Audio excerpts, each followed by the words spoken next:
Okay, welcome. We will continue right away with Freaky Clown, and he will tell us how he robs banks. Good afternoon, everyone.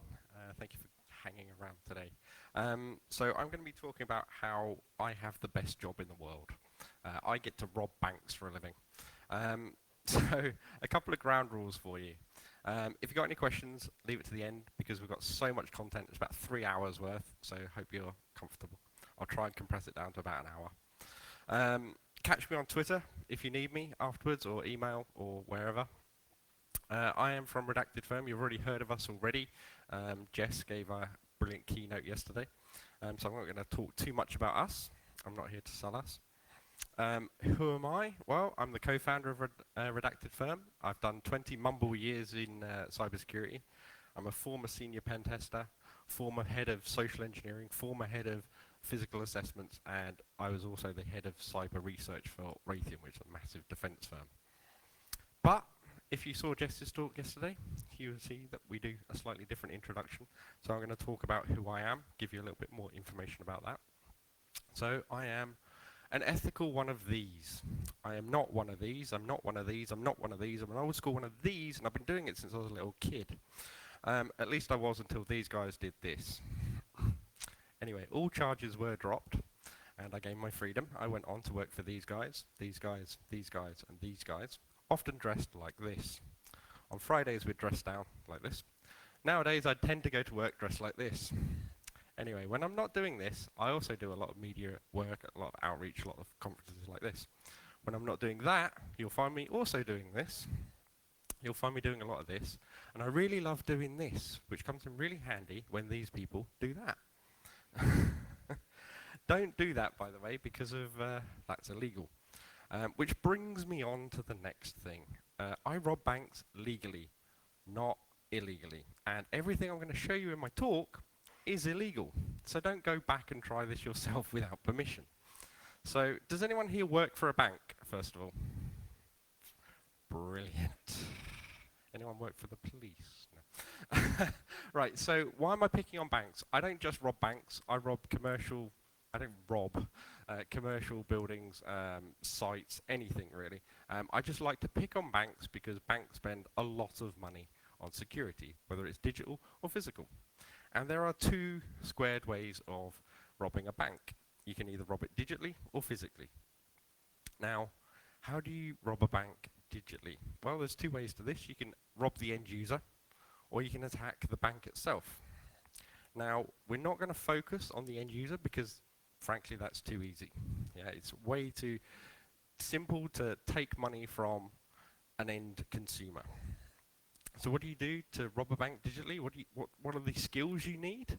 Well, all of this, surely, right? Mad leak hacker skills, loads of knowledge of programming and databases and all sorts of interesting WAF bypassing, for example, right?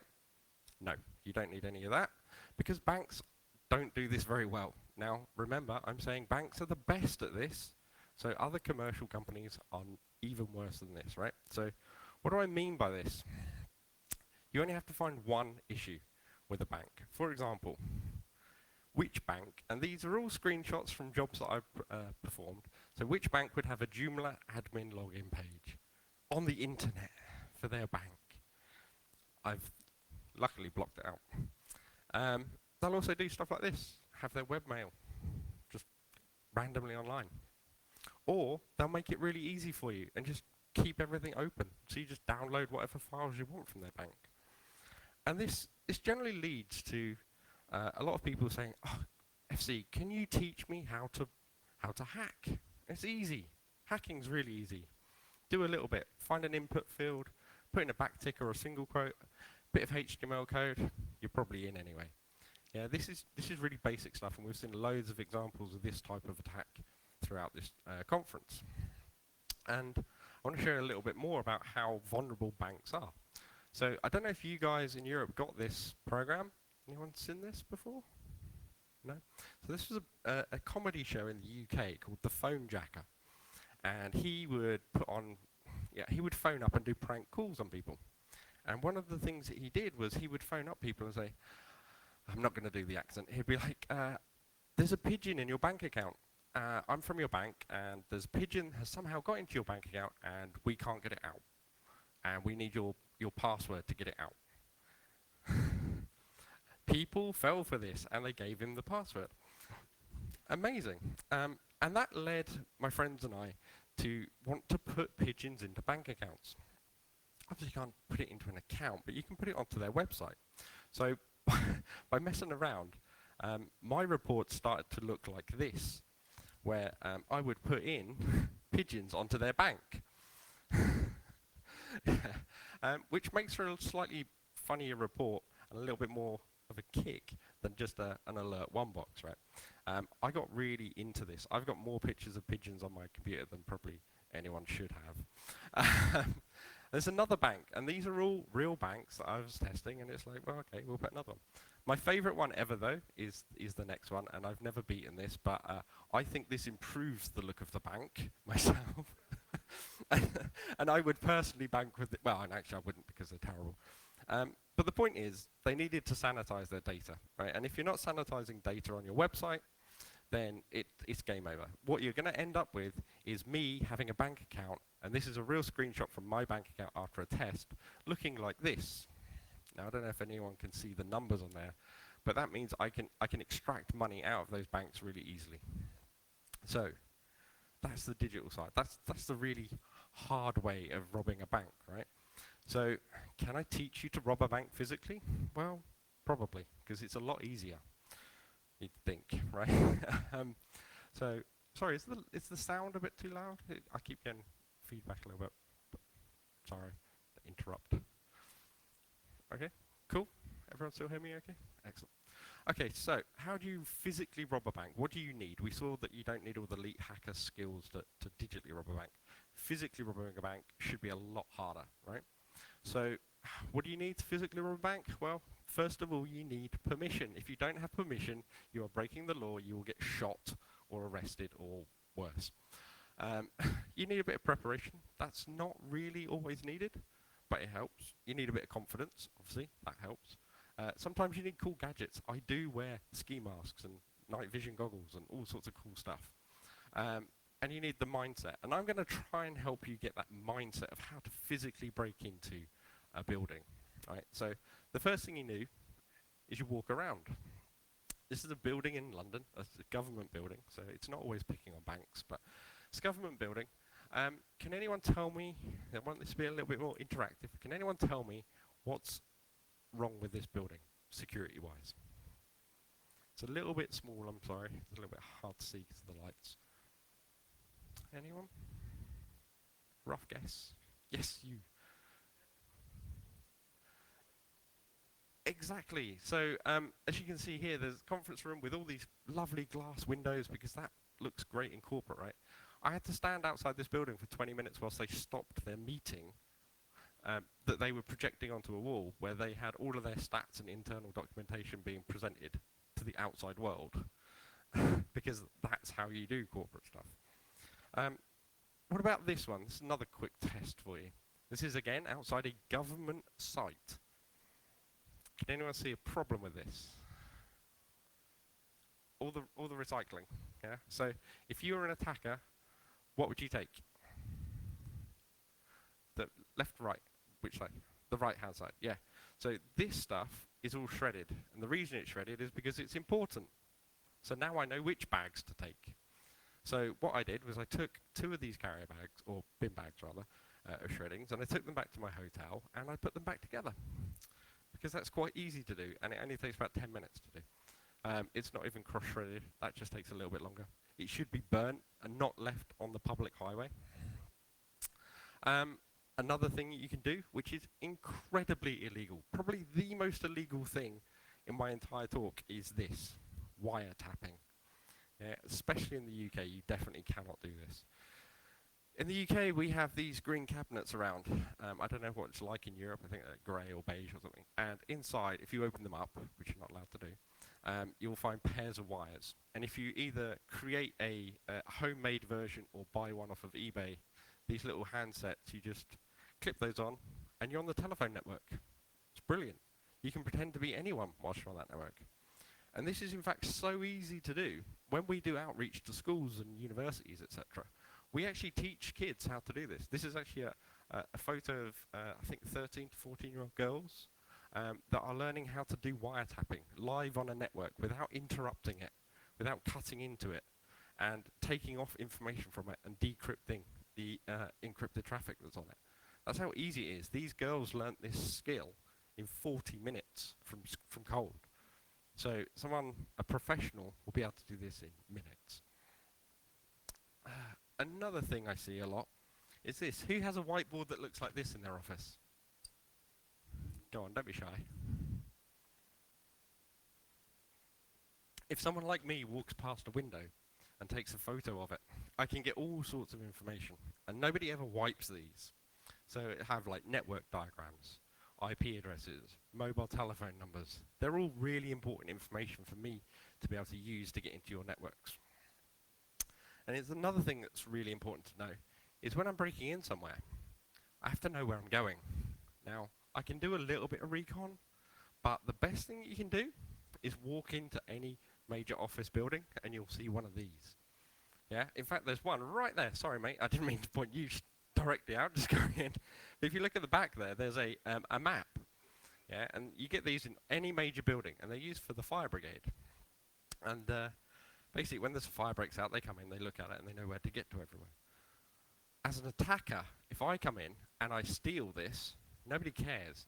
No receptionist in the world is going to phone up the police and say, some guy's just stolen our map. Like, what use is it to him? Well, this means that I know every entrance and exit of your building. I know how to get to every little room, every little corridor, every little cubby hole. It's on this map, and I can use that to my advantage when I break in. All I have to do is memorize it, and I can go wherever I need.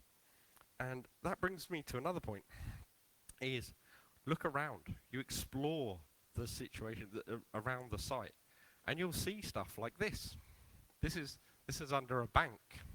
There's some tunnels that if you crawl through, little muddy puddle, you'll get into the bank via this little tunnelway.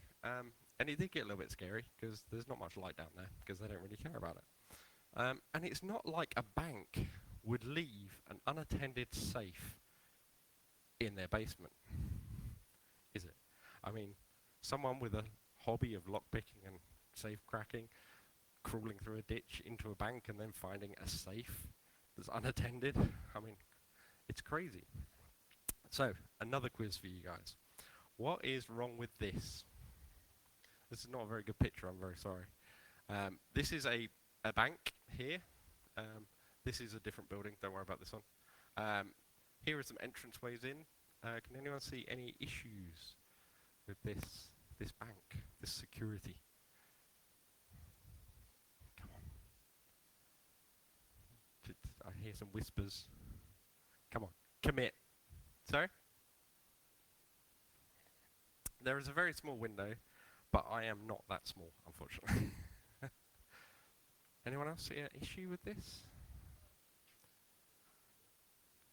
Kind of. The camera is actually pointed at this tree. This tree is very important to the bank, not your money. And it's certainly not protecting this door, which has a padlock on it, which, as we know, I have a hobby of lockpicking. So that's how I got into this bank. Again, more of these green cabinets, so I could have got onto their network if I wanted to. And the trouble is, people really do CCTV terribly. They think this is some overall protective thing, and it's done badly everywhere. Once you leave this talk, you'll walk around the city, go walk around your offices, and you'll see CCTV is never pointing where it needs to be. It's always old, it's out of date, probably doesn't work very well. It's never monitored. And people do stupid stuff. Like, again, they're protecting this really important plant rather than whatever it is they're supposed to be protecting. And this is about 6-7 feet high, so you can just move it anyway. It doesn't matter. Okay, so what about badges? Who has a badge that they wear at work? Yeah. Who wears it outside the office? Yeah. The reason you shouldn't wear it outside the office is because people like me will sit across from your office and take high-resolution photos. And then I will recreate the badge as best as I can and use it to get into your building. This happens a lot. In fact, the case with this guy, the badge I forged was so good they kept it as a spare, which is quite handy. Meant I lost it, but no. But it doesn't matter if you can't get one of these high resolution photos of a badge. Doesn't matter, because what you can do is you can walk into a reception area of any secure building and just steal them. And it doesn't matter. You can just like lean over, grab some blank ones and write your own, or you can lean over and grab some of the ones that are already there anyway. Or in the case of this photo, which is a little bit hidden, I'm really sorry. Interesting story with this one was they had a really good security system in their setup, but there was a small issue with the process of how they dealt with security. So what I did was I went up to the front desk and I said I was a new starter. And they were like, okay, well, here's a new form. You need to get it signed by your manager to get all of the stuff you need, including your badge.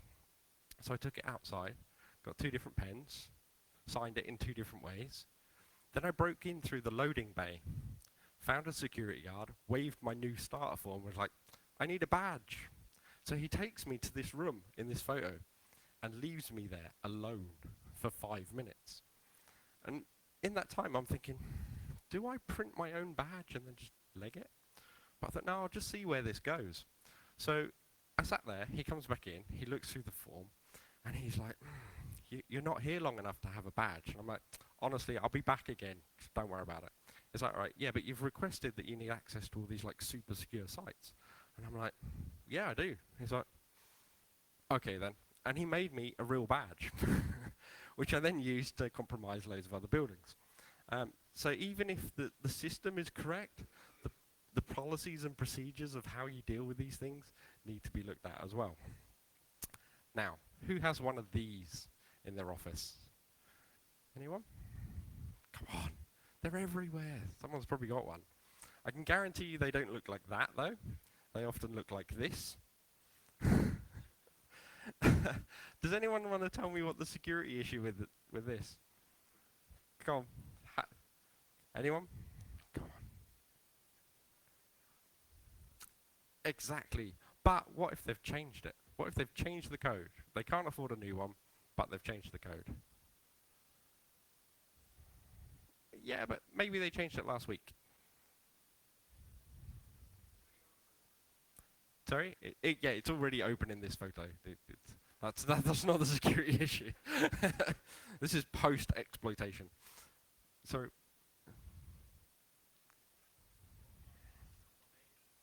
yeah, you could do. You can just unscrew it. It's just a Phillips screw. So you just unscrew it and bypass it, and then put it back together, and you take a photo, and then you go through. But it doesn't really matter, because even if you've got a brand new one, people still don't quite understand how security works. So a friend of mine posted on Twitter only a couple of weeks ago this photo. Oh, hang on. This photo, even, of their new keypad system. So it's actually quicker to get a coat hanger, and poke it through the hole and press the button than it is to enter the code with your card and everything. So this is new. This was like only a few weeks ago. And this doesn't even matter, because people bypass stuff all the time. And I took this next photo on Tuesday as I was walking through an airport. So an airport has major security issues, right? So this photo I took, and it doesn't come out very well, but can anyone see the issue with this? I tweeted it the other day. Yeah, they've written the code just there so that you know which code to use. Brilliant! This is an airport. That's not secure anywhere. It's crazy. But yeah, that got quite popular on Twitter. Who has one of these in their office? Yeah, these are great. These are just like RFID card things. You go up to it, you swipe your card, it lets you in. And we got asked to test a very specific door for a client. They said, okay, we've just spent £60,000 on this door system. It's really state of the art. You cannot clone the cards. You can't do anything. You won't get in. So I was like, oh shit. So I went there. It was like 3 in the morning. I climbed over a barbed wire fence, through a bramble bush, got cut to shreds. sat with my ski mask and my night vision goggles on in a ditch. It was snowy rain, that horrible melty stuff. It was filling up the ditch, it was muddy, it was cold, I was miserable. And I sat and watched this door for 3 hours.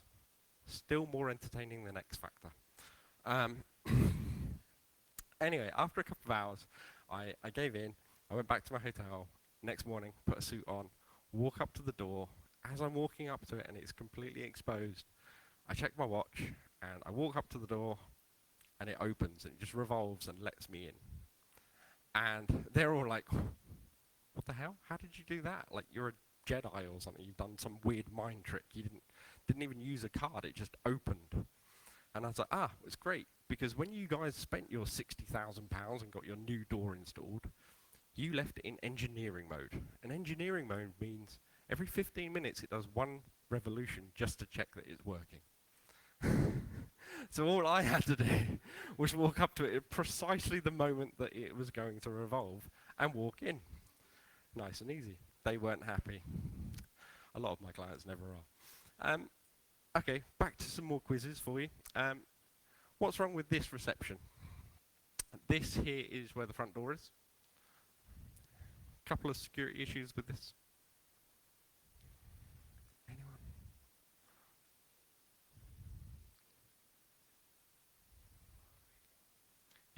Yep, okay, so there's no physical security barriers. The receptionist's behind a desk that you can't even see over. There's no CCTV cameras anywhere, and I'm just standing there taking a photo of their reception. None of this matters to them. And it doesn't really matter if they've got security gates anyway, because people break these all the time. They're a health and safety hazard.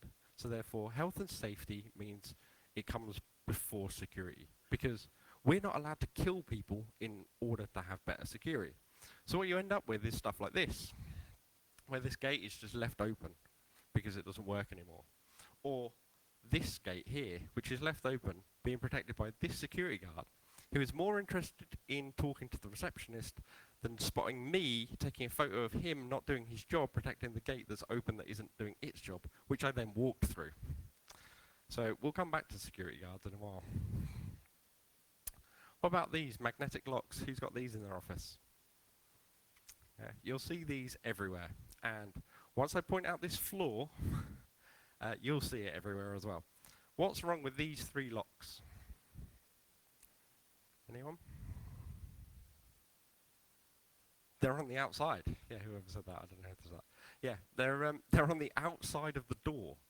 If you put a lock like this on the outside, I can just unbolt it or cut the power, and then it becomes useless.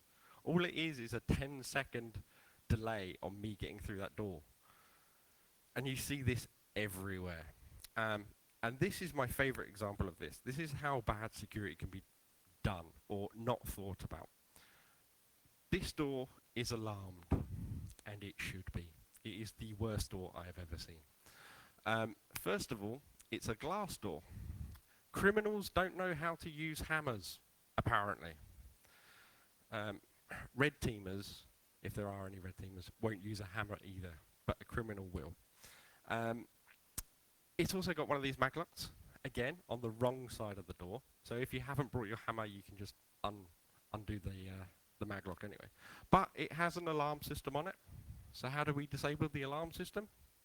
Well, we use the alarm key up here with the key in it, which is on the wrong side of the door as well. So there are so many fails on this, it's amazing. So I could walk up to it, turn off the alarm using the key they provided, then either smash the door or just take the maglock off and walk through. You can, there's a lot of polarity issues with that. You'd have to like brute force a different polarity because they're in different ways that they're put in. So it's easier just to snip it and just walk through. You can also, like, if you do happen to see one that's open and you want to come back to it later, just put a tiny bit of blue tack in it when it's shutting, and then that will stop it from shutting properly.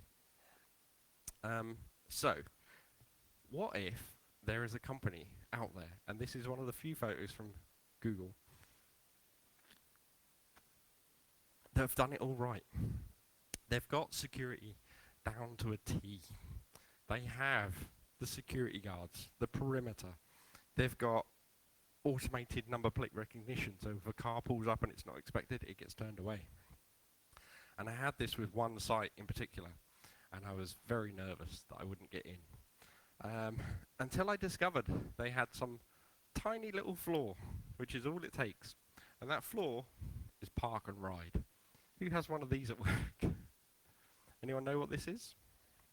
This is a system by, if your site is too small to contain all of the cars for your employees, they put it somewhere else, unsecured. And then they put on a little minibus.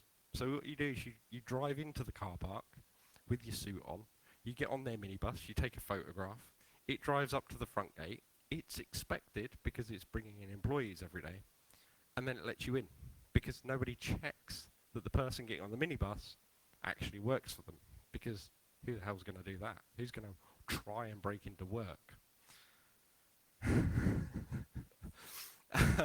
So that I was quite happy with this one. Back to security guards.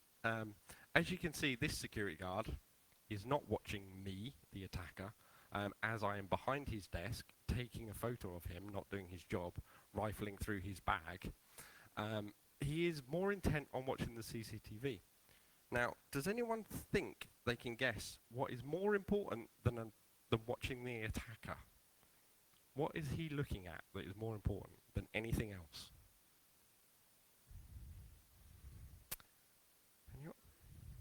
Ladies, you were pretty close. What he's actually waiting for is the sandwich van to turn up. See, this is what's known as a dark site. A dark site is a data center that has almost no one in it at all times. And that means there's him, there's another security guard, and me. I shouldn't be there, yeah? But I've managed to get my way in. The sandwich van turns up, and he's like, oh, do you mind waiting here, like strange person that you shouldn't be in here, whilst I go out past these metal gates, out of the secure compound to get a sandwich. So I wait there patiently, debating whether or not I should lock him out of his site. And then it hits me that this guy is just under-resourced. He's not bad at his job. It's just nobody's provided him the access to go and get a sandwich, or no one delivers it to him. They just expect that he's going to sit there all day, 24/7, not need the toilet, not need food or anything. And so security guards are often blamed for a lot of security issues, but they're generally just not resourced enough. If you have these types of key things as well, they're terrible because there's one key protecting lots of keys. And I will break into those cabinets, but I generally don't need to because they're generally left like this all day. And you can just go in and take every key and nobody cares. Part of the job that I do when I go into secure companies is they'll ask me to get assets. Like, can you get our crown jewels, whatever that is? And it will be stuff like this. Like, can you get these 4 red folders that are stored in this very secure cabinet that's left open all day, with the other keys to the other secure cabinets that are left open all day? Or can you get information? Who has a desktop in their office that looks like this or this? Who doesn't lock their laptop when they leave their desk? If you do anything more than swivel away from your desk, you should be locking it, because I will come along, I will take everything. And when I say I take everything, I'll take like Blackberries, phones, paperwork, everything, in order to make you understand that your workspace is not secure, even when you're in a secure building. So I will often, if I see car keys, I love this, right? Because I will take everything off your desk and your car keys, go to the car park and put it all in your car, just to prove a point that I could have stolen your car as well as all of your work information. I'll steal stuff like these PCs that they just happen to store under a staircase. Obviously, I cannot lift 15 PCs. This takes time. I have to walk backwards and forwards through the office carrying 2 or 3 at a time. And people have to help me through doors and then let me back in and then help me out with more. This takes like half an hour. This is not a simple, quickly walk out with it in your pocket type thing.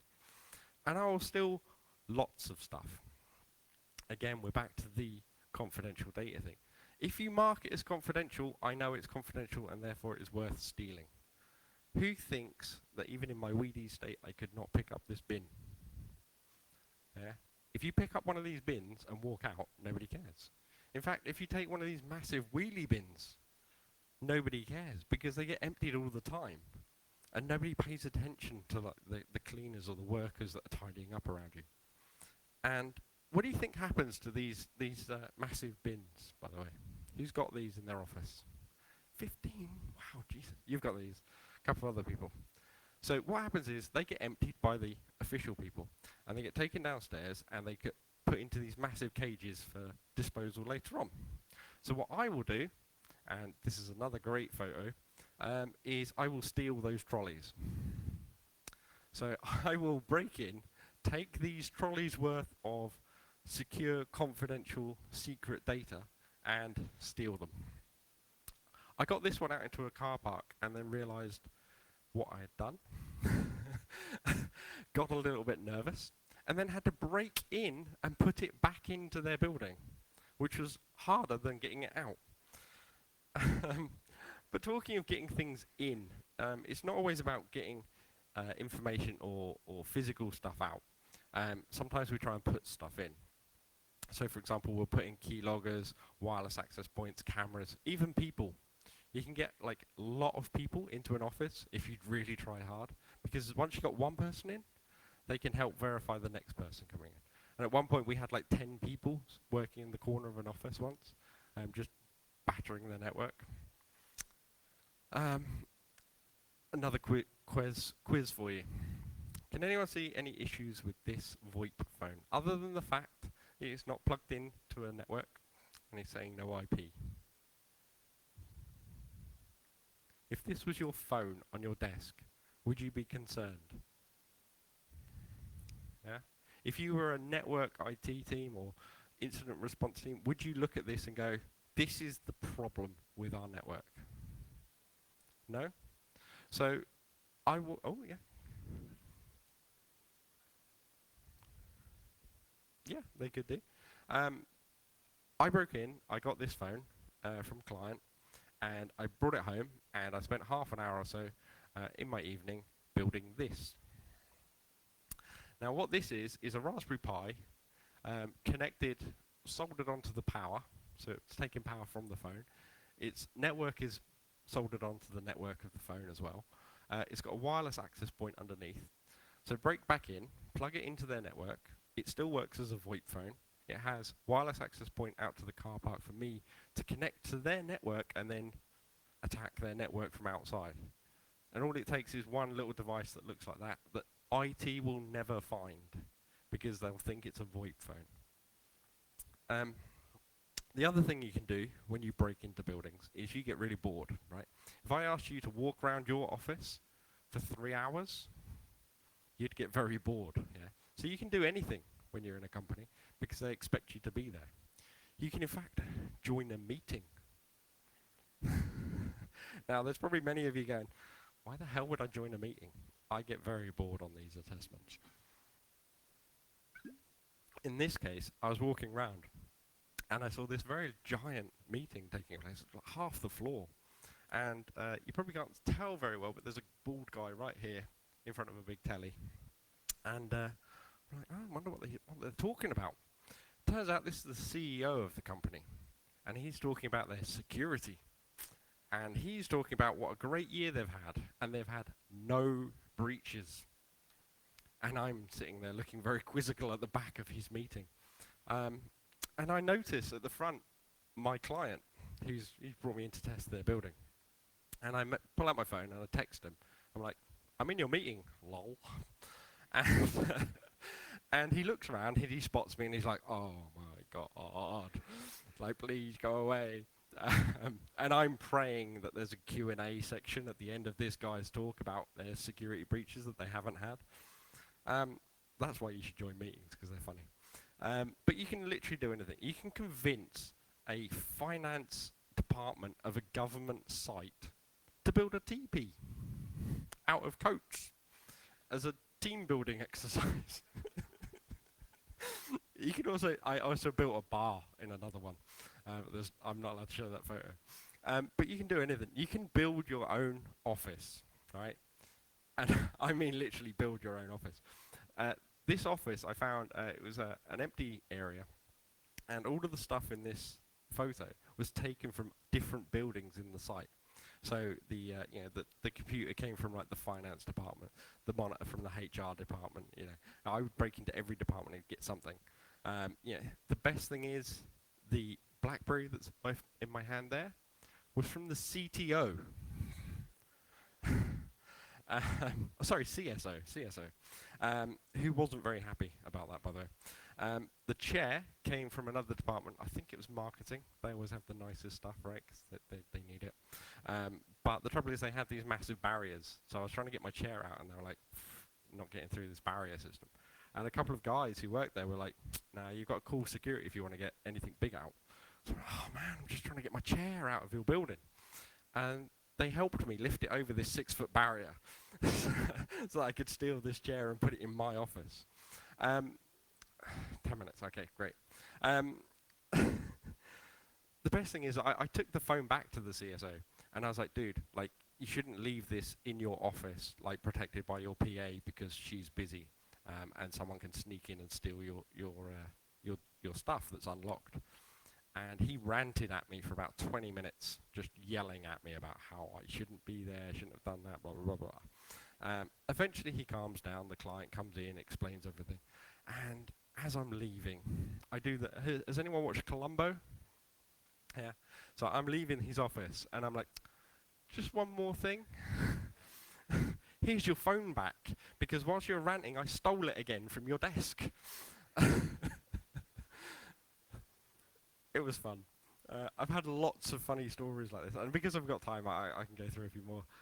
There was one guy who said, oh, if I see you in my building, I'm going to rugby tackle you, and I'm going to call the police, because I don't care. Yeah, because this is going to like affect my job. You're going to ruin my career. I'm going to call the police. I'm going to get you arrested and chucked out. And I was like, oh, Jesus, he seems a bit happy. So I broke into the building. I found where he sat, and I waited until he went off. And then I went up to his desk and sat next to his mate, and I said, have you got a pen and paper? Gives me a post-it note. I write, haha, I sat at your desk, and put it on his keyboard, and then leave, just as a bit of a joke. Later on in the wash-up meeting, he comes in fists flying, because I've sat at his desk and take the piss out of him, which was funny. Because he got fired. Anyway, so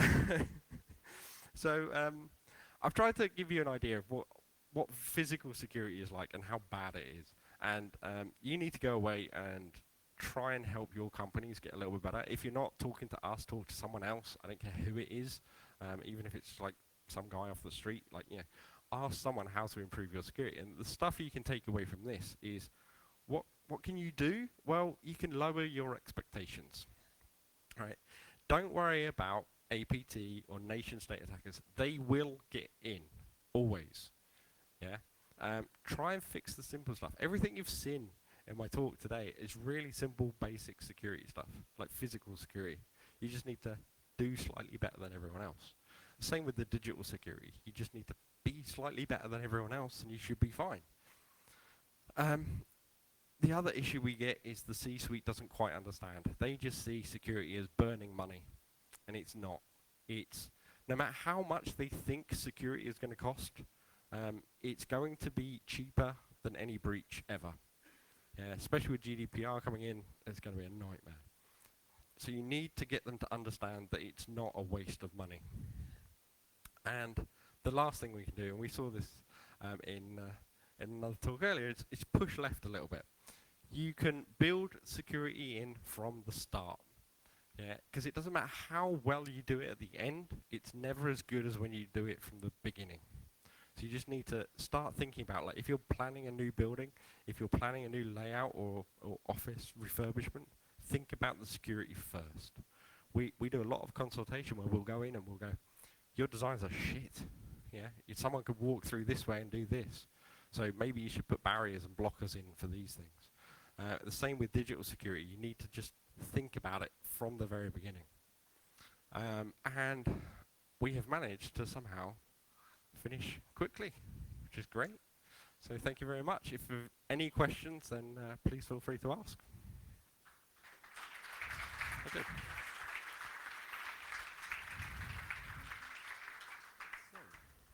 We actually have time for plenty questions, so please, Wow. someone. Anyone? Yeah.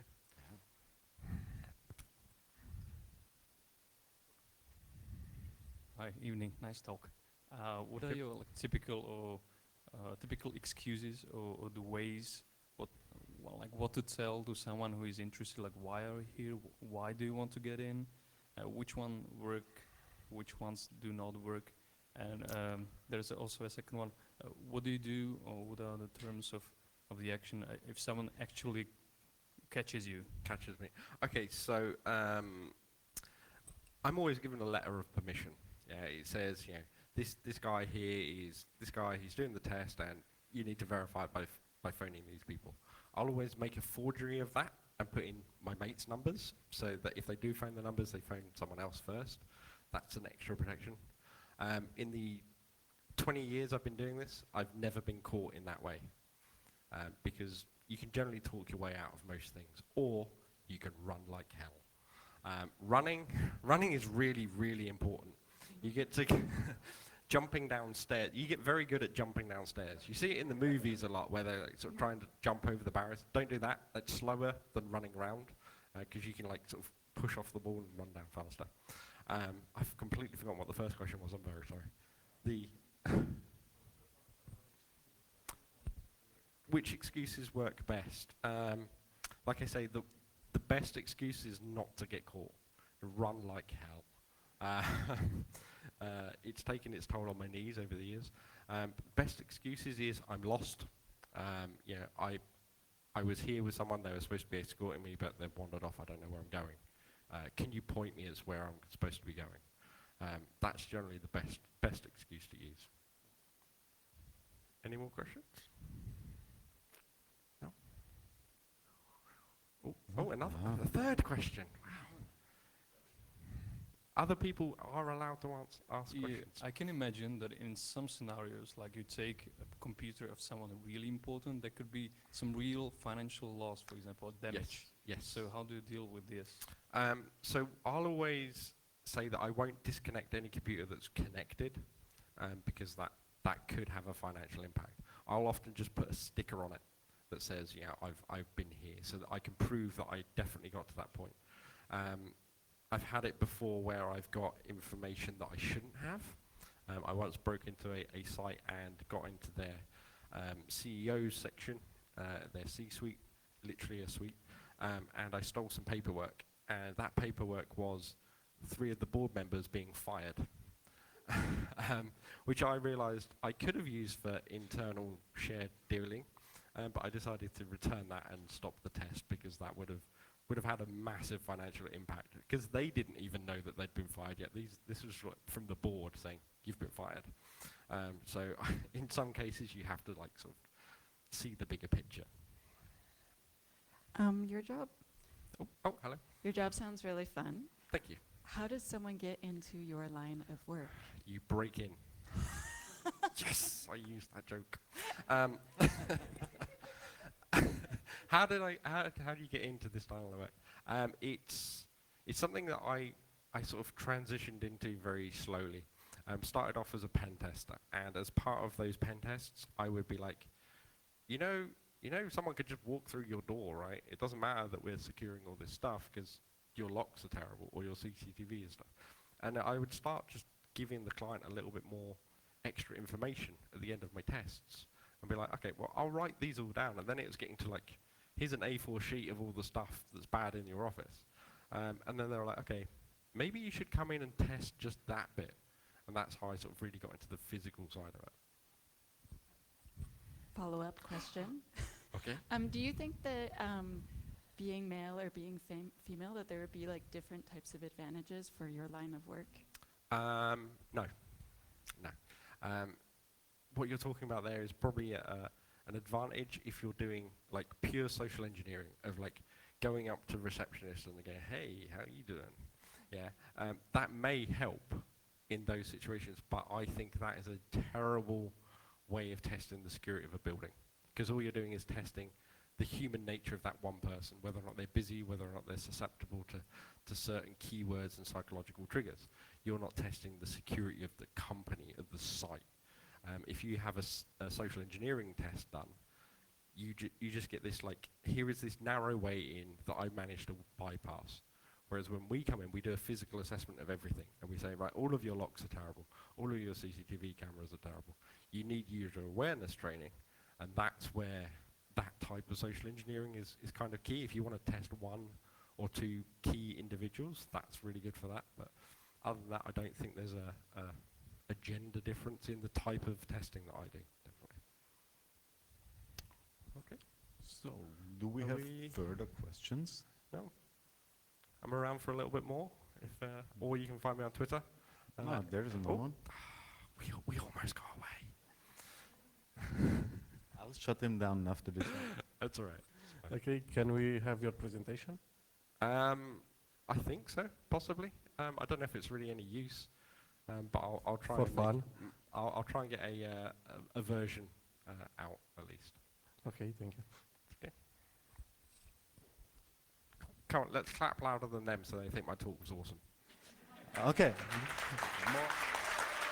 Thank you.